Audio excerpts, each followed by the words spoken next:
Here's my new to me 2022 BMW M550, and today I want to go over the specs of my car and introduce you guys to the car, show you around.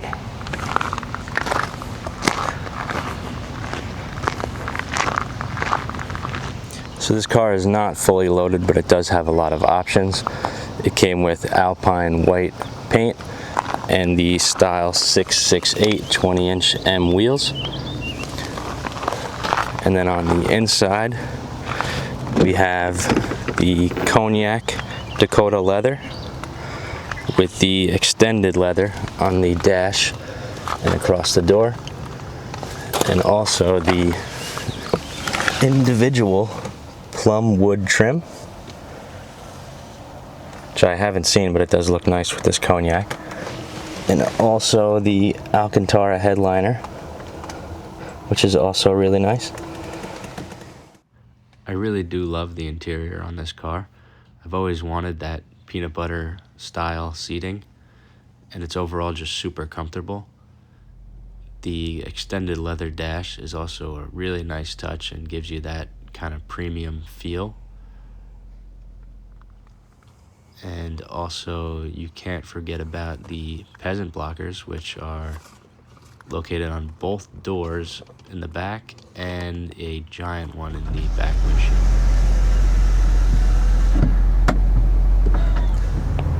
This car does come with the N63 TU3 engine from BMW. It's their 4.4 liter V8 twin turbo, and here's what it sounds like.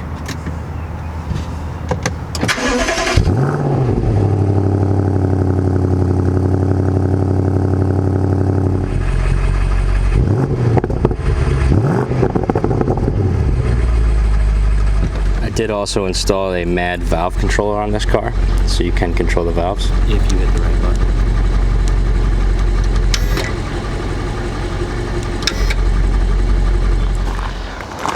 Under the hood we have the infamous N63, but this is the TU3 version, so it's the most updated, most reliable generally. And it comes with 523 horsepower and about 550 foot-pounds of torque. As you can see, I did put on MAD hot air intakes because this engine is extremely hot. Probably not great for the car overall, but it sounds amazing. This car does have the Shadowline package, so it comes with the blacked out grills, these blacked out side sills, which not everybody is a fan of, because if you don't get this, you get the cerium color, which is kind of a staple on the M package around this time.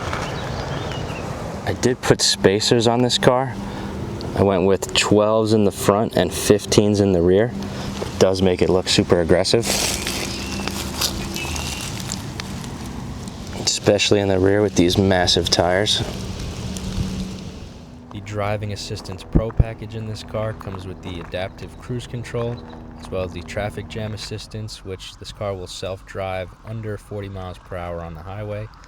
One thing I wish I did have is the 360 camera, but unfortunately I don't.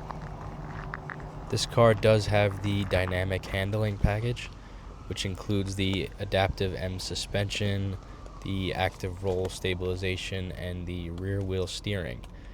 Now, I've never driven one of these cars without that, so I don't know if it's something you need or if it's just one of those things that's nice to have. I attached the build sheet here to go over a couple things I might have missed. This car does have the executive package, which includes the heads-up display, I believe the rear sunshade, and the gesture control, which is a big gimmick, but it seems to be the thing that everybody loves whenever I show them. Also have heated steering wheel, heated front and rear seats, but no automatic kick to open trunk for whatever reason. Base price of this car was $76,000, and after almost $13,000 in options, we come to $89,000 total. Whoever bought this car, thank you.